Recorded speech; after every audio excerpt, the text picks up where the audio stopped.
Chapter 15 of the Enchanted April by Elizabeth Von Arnim. The strange effect of this incident was that when they met that evening at dinner, both Mrs. Fisher and Lady Caroline had a singular feeling of secret understanding with Mr. Wilkins. He could not be to them as other men, he could not be to them as he would have been if they had met him in his clothes. There was a sense of broken ice. They felt at once intimate and indulgent, almost they felt to him as nurses do, as those feel who have assisted either patients or young children at their baths. They were acquainted with Mr. Wilkins's legs. What Mrs. Fisher said to him that morning in her first shock will never be known, but what Mr. Wilkins said to her in reply, when reminded by what she was saying of his condition, was so handsome in its apology, so proper in its confusion, that she had ended by being quite sorry for him and completely placated. After all, it was an accident, and nobody could help accidents. And when she saw him next at dinner, dressed, polished, spotless as to linen and sleek as to hair, she felt this singular sensation of a secret understanding with him, and added to it of a kind of almost personal pride in his appearance, now that he was dressed, which presently extended in some subtle way to an almost personal pride in everything he said. There was no doubt whatever in Mrs. Fisher's mind that a man was infinitely preferable as a companion to a woman. Mr. Wilkins's presence and conversation at once raised the standard of the dinner-table from that of a bear-garden, yes, a bear-garden, to that of a civilized social gathering. He talked, as men talk, about interesting subjects, and though most courteous to Lady Caroline, showed no traces of dissolving into simpers and idiocy whenever he addressed her. He was indeed precisely as courteous to Mrs. Fisher herself, and when for the first time at that table politics were introduced, he listened to her with a proper seriousness on her exhibiting a desire to speak, and treated her opinions with the attention they deserved. He appeared to think as much as she did about Lloyd George, and in regard to literature he was equally sound. In fact, there was real conversation, and he liked nuts. How he could have married Mrs. Wilkins was a mystery. Lottie, for her part, looked on with round eyes. She had expected Mellersh to take at least 2 days before he got to this stage, but the San Salvatore spell had worked instantly. It was not only that he was pleasant at dinner, for she had always seen him pleasant at dinners with other people, but he had been pleasant all day, privately, so pleasant that he had complimented her on her looks while she was brushing out her hair, and kissed her. Kissed her! And it was neither good morning nor good night. Well, this being so, she would put off telling him the truth about her nest egg, and about Rose not being his hostess after all, till next day. Pity to spoil things. She had been going to blurt it out as soon as he had had a rest, but it did seem a pity to disturb such a very beautiful frame of mind as that of Mellersh this first day. Let him too get more firmly fixed in heaven. Once fixed, he wouldn't mind anything. Her face sparkled with delight at the instantaneous effect of San Salvatore. Even the catastrophe of the bath, of which she had been told when she came in from the garden, had not shaken him. Of course, all that he had needed was a holiday. What a brute she had been to him when he wanted to take her himself to Italy. But this arrangement, as it happened, was ever so much better, though not through any merit of hers. She talked and laughed gaily, not a shred of fear of him left in her, and even when she said, struck by his spotlessness, that he looked so clean that one could eat one's dinner off him, and Scrap laughed, Mellersh laughed too. He would have minded that at home, supposing that at home she had had the spirit to say it. It was a successful evening. Scrap, whenever she looked at Mr. Wilkins, saw him in his towel, dripping water, and felt indulgent. Mrs. Fisher was delighted with him. Rose was a dignified hostess in Mr. Wilkins's eyes, quiet and dignified, and he admired the way she waived her right to preside at the head of the table, as a graceful compliment, of course, to Mrs. Fisher's age. Mrs. Arbuthnot was, opined Mr. Wilkins, naturally retiring. She was the most retiring of the three ladies. He had met her before dinner alone for a moment in the drawing-room, and had expressed in appropriate language his sense of her kindness in wishing him to join her party, and she had been retiring. Was she shy? Probably. She had blushed, and murmured as if in deprecation, and then the others had come in. At dinner she talked least. He would, of course, become better acquainted with her during the next few days, and it would be a pleasure, he was sure. Meanwhile, Lady Caroline was all and more than all Mr. Wilkins had imagined, and had received his speeches, worked in skilfully between the courses, graciously. Mrs. Fisher was the exact old lady he had been hoping to come across all his professional life, and Lottie had not only immensely improved, but was obviously au mieux, Mr. Wilkins knew what was necessary in French, with Lady Caroline. He had been much tormented during the day by the thought of how he had stood conversing with Lady Caroline, forgetful of his not being dressed, and had at last written her a note most deeply apologizing and beseeching her to overlook his amazing, his incomprehensible obliviousness, to which she had replied in pencil on the back of an envelope, "Don't worry," and he had obeyed her commands and had put it from him. The result was, he was now in great contentment. Before going to sleep that night, he pinched his wife's ear. She was amazed. These endearments! What is more, the morning brought no relapse in Mr. Wilkins, and he kept up to his high level throughout the day, in spite of its being the first day of the second week, and therefore pay-day. It being pay-day precipitated Lottie's confession, which she had, when it came to the point, been inclined to put off a little longer. She was not afraid. She dared anything, but Mellersh was in such an admirable humour, why risk clouding it just yet? When, however, soon after breakfast, Constanza appeared with a pile of very dirty little bits of paper covered with sums in pencil, and having knocked on Mrs. Fisher's door and been sent away, and at Lady Caroline's door and been sent away, and at Rose's door and had no answer because Rose had gone out, she waylaid Lottie, who was showing Mellersh over the house, and pointed to the bits of paper, and talked very rapidly and loud, and shrugged her shoulders a great deal, and kept on pointing at the bits of paper. Lottie remembered that a week had passed without anybody paying anything to anyone, and that the moment had come to settle up. "Does this good lady want something?" inquired Mr. Wilkins mellifluously. "Money," said Lottie. "Money?" "It's the housekeeping bills." "Well, you have nothing to do with those," said Mr. Wilkins serenely. "Oh, yes, I have." And the confession was precipitated. It was wonderful how Mellersh took it. One would have imagined that his sole idea about the nest-egg had always been that it should be lavished on just this. He did not, as he would have done at home, cross-examine her. He accepted everything as it came pouring out, about her fibs and all, and when she had finished and said, "You have every right to be angry, I think, but I hope you won't be and will forgive me instead," he merely asked, "What can be more beneficial than such a holiday?" Whereupon she put her arm through his and held it tight and said, "Oh, Mellersh, you really are too sweet," her face red with pride in him. That he should so quickly assimilate the atmosphere, that he should at once become nothing but kindness, showed surely what a real affinity he had with good and beautiful things.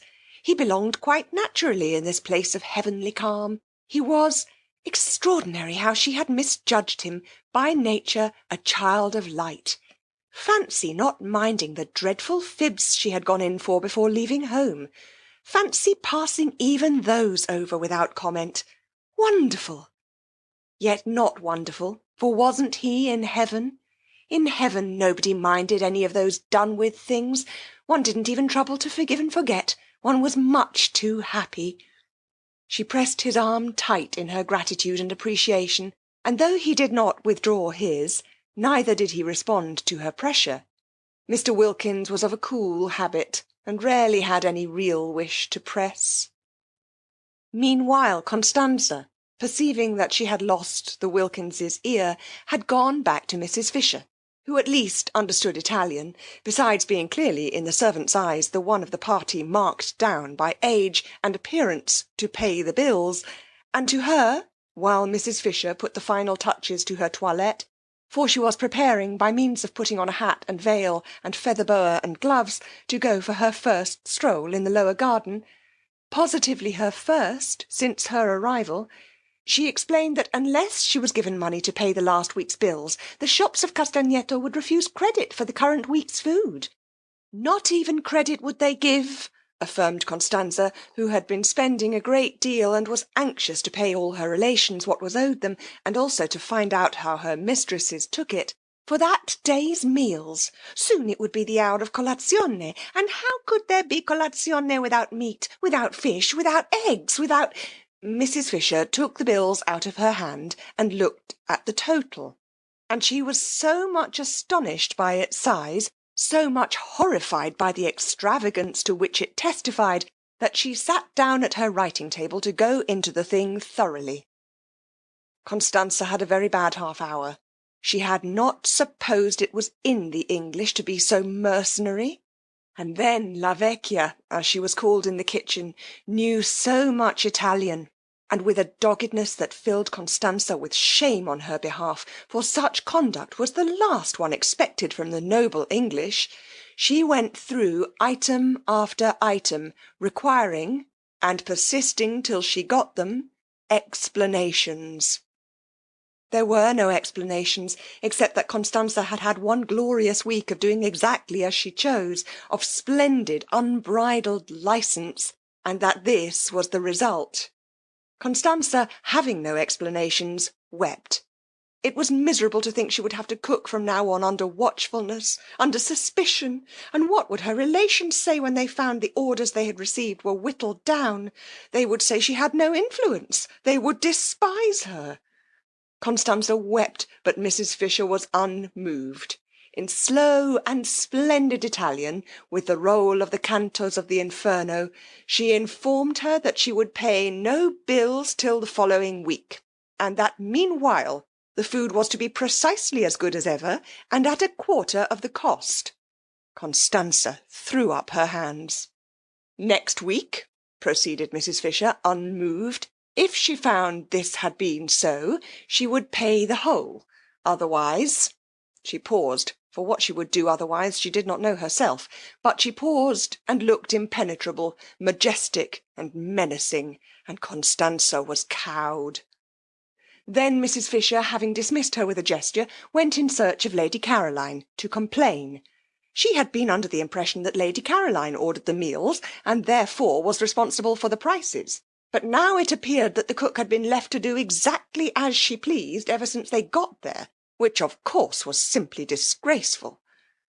Scrap was not in her bedroom, but the room, on Mrs. Fisher's opening the door, for she suspected her of being in it, and only pretending not to hear the knock, was still flower-like from her presence.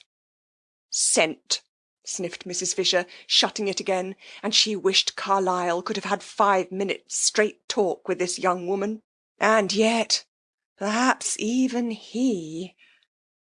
She went downstairs to go into the garden in search of her, and in the hall encountered Mr. Wilkins. He had his hat on, and was lighting a cigar. Indulgent as Mrs. Fisher felt towards Mr. Wilkins, and peculiarly and even mystically related after the previous morning's encounter, she yet could not like a cigar in the house. Out of doors she endured it, but it was not necessary when out of doors was such a big place to indulge the habit indoors. Even Mr. Fisher, who had been, she should say, a man originally tenacious of habits, had quite soon after their marriage got out of this one. However, Mr. Wilkins, snatching off his hat on seeing her, instantly threw the cigar away. He threw it into the water a great jar of arum lilies presumably contained, and Mrs. Fisher, aware of the value men attached to their newly lit cigars, could not but be impressed by this immediate and magnificent amende honorable. But the cigar did not reach the water. It got caught in the lilies, and smoked on by itself among them, a strange and depraved looking object. Where are you going to, my pretty—" began Mr. Wilkins, advancing towards Mrs. Fisher, but he broke off just in time. Was it morning spirits impelling him to address Mrs. Fisher in the terms of a nursery rhyme? He wasn't even aware that he knew the thing. Most strange! What could have put it at such a moment into his self-possessed head? He felt great respect for Mrs. Fisher, and would not for the world have insulted her by addressing her as a maid, pretty or otherwise. He wished to stand well with her. She was a woman of parts, and also, he suspected, of property. At breakfast they had been most pleasant together, and he had been struck by her apparent intimacy with well-known persons. Victorians, of course, but it was restful to talk about them after the strain of his brother-in-law's Georgian parties on Hampstead Heath. He and she were getting on famously, he felt. She already showed all the symptoms of presently wishing to become a client. Not for the world would he offend her. He turned a little cold at the narrowness of his escape. She had not, however, noticed. "You're going out," he said very politely, all readiness should she confirm his assumption to accompany her. "I want to find Lady Caroline," said Mrs. Fisher, going towards the glass door leading to the top garden. "An agreeable quest," remarked Mr. Wilkins. "May I assist in the search? Allow me," he added, opening the door for her. "She usually sits over in that corner behind the bushes," said Mrs. Fisher, "and I don't know about it being an agreeable quest. She has been letting the bills run up in the most terrible fashion, and needs a good scolding." "Lady Caroline?" said Mr. Wilkins, unable to follow such an attitude. "What has Lady Caroline, if I may inquire, to do with the bills here?" "The housekeeping was left to her, and as we all share alike, it ought to have been a matter of honour with her." "But Lady Caroline, housekeeping for the party here, a party which includes my wife? My dear lady, you render me speechless. Do you not know she is the daughter of the Droitwiches?" "Oh, is that who she is?" said Mrs. Fisher, scrunching heavily over the pebbles towards the hidden corner. "Well, that accounts for it. The muddle that man Droitwich made in his department in the war was a national scandal. It amounted to misappropriation of the public funds." "But it is impossible, I assure you, to expect the daughter of the Droitwiches," began Mr. Wilkins earnestly. "The Droitwiches," interrupted Mrs. Fisher, "are neither here nor there. Duties undertaken should be performed. I don't intend my money to be squandered for the sake of any Droitwiches." A headstrong old lady, perhaps not so easy to deal with as he had hoped, but how wealthy! Only the consciousness of great wealth would make her snap her fingers in this manner at the Droitwiches. Lottie, on being questioned, had been vague about her circumstances, and had described her house as a mausoleum with goldfish swimming about in it. But now he was sure she was more than very well off. Still, he wished he had not joined her at this moment, for he had no sort of desire to be present at such a spectacle as the scolding of Lady Caroline Dester. Again, however, he was reckoning without Scrap. Whatever she felt when she looked up and beheld Mr. Wilkins discovering her corner on the very first morning, nothing but angelicness appeared on her face. She took her feet off the parapet on Mrs. Fisher's sitting down on it, and listening gravely to her opening remarks, as to her not having any money to fling about in reckless and uncontrolled household expenditure, interrupted her flow by pulling one of the cushions from behind her head and offering it to her. "Sit on this," said Scrap, holding it out. "You'll be more comfortable." Mr. Wilkins leapt to relieve her of it. "Oh, thanks," said Mrs. Fisher, interrupted. It was difficult to get into the swing again. Mr. Wilkins inserted the cushion solicitously between the slightly raised Mrs. Fisher and the stone of the parapet, and again she had to say thanks. It was interrupted. Besides, Lady Caroline said nothing in her defence. She only looked at her, and listened with the face of an attentive angel. It seemed to Mr. Wilkins that it must be difficult to scold a Dester who looked like that and so exquisitely said nothing. Mrs. Fisher, he was glad to see, gradually found it difficult herself, for her severity slackened, and she ended by saying lamely, "You ought to have told me you were not doing it." I didn't know you thought I was, said the lovely voice. I would now like to know, said Mrs. Fisher, what you propose to do for the rest of the time here.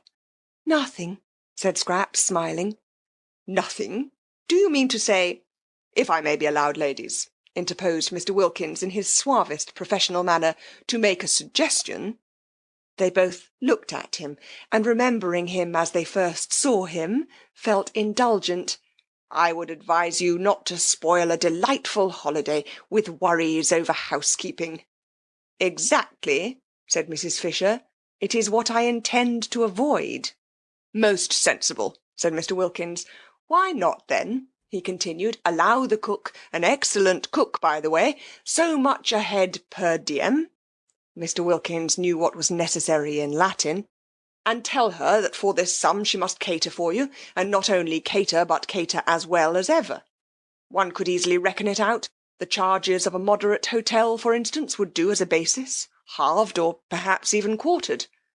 And this week that has just passed, asked Mrs. Fisher, the terrible bills of this first week, what about them?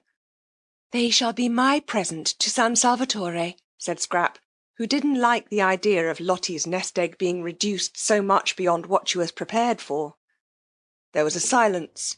The ground was cut from under Mrs. Fisher's feet.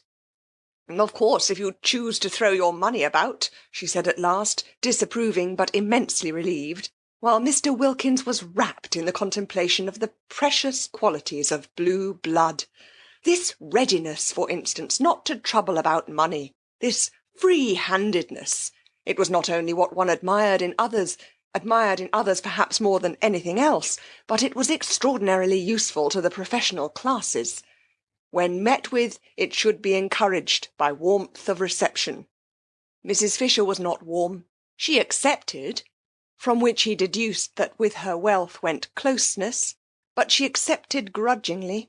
Presents were presents, and one did not look them in this manner in the mouth, he felt, and if Lady Caroline found her pleasure in presenting his wife and Mrs. Fisher with their entire food for a week, it was their part to accept gracefully. One should not discourage gifts. On behalf of his wife, then, Mr. Wilkins expressed what she would wish to express, and remarking to Lady Caroline, with a touch of lightness, for so should gifts be accepted, in order to avoid embarrassing the donor, that she had in that case been his wife's hostess since her arrival, he turned almost gaily to Mrs. Fisher, and pointed out that she and his wife must now jointly write to Lady Caroline the customary letter of thanks for hospitality. A Collins, said Mr. Wilkins, who knew what was necessary in literature. I prefer the name Collins for such a letter to either that of board and lodging or bread and butter. Let us call it a Collins. Scrap smiled and held out her cigarette case. Mrs. Fisher could not help being mollified. A way out of waste was going to be found, thanks to Mr. Wilkins, and she hated waste quite as much as having to pay for it. Also a way was found out of housekeeping. For a moment she had thought that if everybody tried to force her into housekeeping on her brief holiday by their own indifference, Lady Caroline, or inability to speak Italian, the other two, she would have to send for Kate Lumley after all. Kate could do it. Kate and she had learnt Italian together. Kate would only be allowed to come on condition that she did do it. But this was much better, this way of Mr. Wilkins's. Really a most superior man. There was nothing like an intelligent, not too young man for profitable and pleasurable companionship. And when she got up, the business for which she had come being settled, and said she now intended to take a little stroll before lunch, Mr. Wilkins did not stay with Lady Caroline, as most of the men she had known would, she was afraid, have wanted to. He asked to be permitted to go and stroll with her, so that he evidently, definitely preferred conversation to faces. A sensible, companionable man, a clever, well-read man, a man of the world. A man. She was very glad indeed she had not written to Kate the other day. What did she want with Kate? She had found a better companion. But Mr. Wilkins did not go with Mrs. Fisher because of her conversation, but because, when she got up, and he got up because she got up, intending merely to bow her out of the recess, Lady Caroline had put her feet up on the parapet again, and arranging her head sideways in the cushions, had shut her eyes. The daughter of the Droitwiches desired to go to sleep. It was not for him, by remaining, to prevent her. Chapter 15.